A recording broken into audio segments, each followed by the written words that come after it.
Tensions between America and Saudi Arabia escalating this week, with the White House accusing the Saudis of, quote, coercing its allies to cut oil production and side with Russia.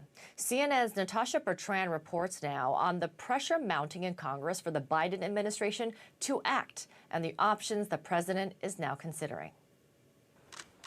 Tensions between the U.S. and Saudi Arabia escalating sharply this week, with U.S. officials accusing the Saudis of strong-arming OPEC into cutting oil production and helping Russia maintain its war machine in Ukraine. The Saudis had conveyed to us, both privately as well as publicly, their intention to reduce oil production, which they knew would increase Russian revenues and potentially blunt the effectiveness of sanctions. We made clear that that would be the wrong direction.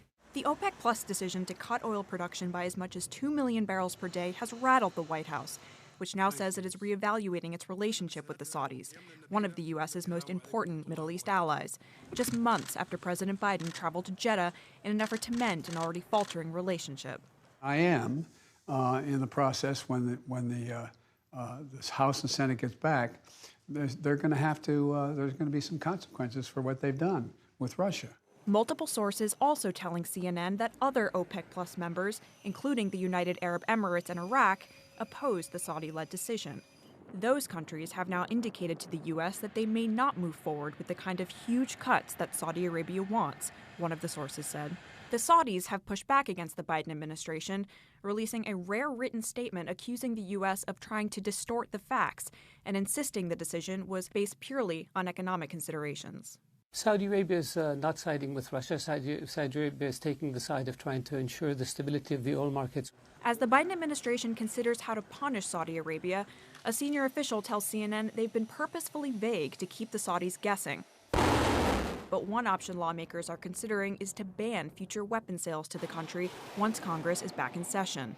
I think it's unlikely that we will support any additional arms sales to the Saudis. This was a punch in the gut. There are currently no imminent weapon sales to Saudi Arabia in the pipeline, though, and experts are skeptical that the relationship will fundamentally change.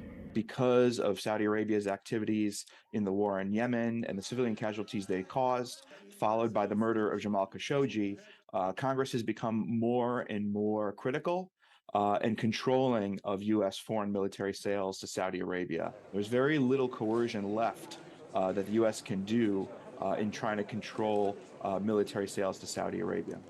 Now, a U.S. official told CNN that the OPEC announcement was, quote, a lot of theater and is ultimately unlikely to take the full 2 million barrels of oil per day off the market. But the U.S. is looking to OPEC's next meeting in November to see whether the cartel stays on this path.